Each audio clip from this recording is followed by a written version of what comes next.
اعوذ باللہ من الشیطان الرجیم بسم اللہ الرحمن الرحیم اذا الشمس كورت جب سورج لپیٹ لیا جائے گا، واذا النجوم انكدرت اور جب تارے بے نور ہو جائیں گے، واذا الجبال سيرت اور جب پہاڑ چلائے جائیں گے، واذا العشار عطلت اور جب بیانے والی اونٹنیاں بیکار ہو جائیں گی، واذا الوحوش حشرت اور جب وحشی جانور جمع کیے جائیں گے، واذا البحار سجرت اور جب دریا آگ ہو جائیں گے، واذا النفوس زوجت اور جب روحیں بدنوں سے ملا دی جائیں گی، واذا الموءودة سئلت اور جب اس لڑکی سے جو زندہ دفنا دی گئی ہو پوچھا جائے گا بأي ذنب قتلت کہ وہ کس گناہ پر مار دی گئی، وإذا الصحف نشرت اور جب عملوں کے دفتر کھولے جائیں گے، وإذا السماء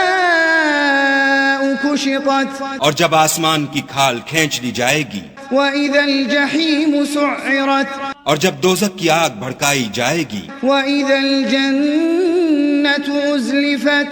اور بہشت جب قریب لائی جائے گی، علمت نفس ما أحضرت تب ہر شخص معلوم کر لے گا کہ وہ کیا لے کر آیا ہے۔ فلا أقسم بالخنس ہم کو ان ستاروں کی قسم جو پیچھے ہٹ جاتے ہیں الجوار الكنس اور جو سیر کرتے اور غائب ہو جاتے ہیں، والليل إذا عسعس اور رات کی قسم جب ختم ہونے لگتی ہے، والصبح إذا تنفس اور صبح کی قسم جب نمودار ہوتی ہے۔ إنه لقول رسول كريم کہ بے شک یہ قرآن فرشتہ عالی مقام کی زبان کا پیغام ہے، ذي قوة عند ذي العرش مكين جو صاحب قوت مالک عرش کے ہاں اونچے درجے والا، مطاع ثم أمين سردار اور امانت دار ہے۔ وما صاحبكم بمجنون اور مکے والو تمہارے رفیق یعنی محمد صلی اللہ علیہ وآلہ وسلم دیوانے نہیں ہیں، ولقد رآه بالأفق المبين بے شک انہوں نے اس فرشتے کو آسمان کے کھلے یعنی شرقی کنارے پر دیکھا ہے، وما هو على الغيب بضنين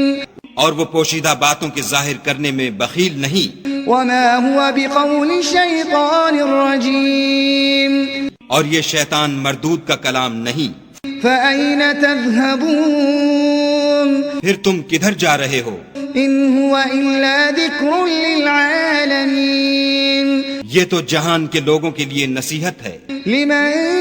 شاء منكم أن يستقيم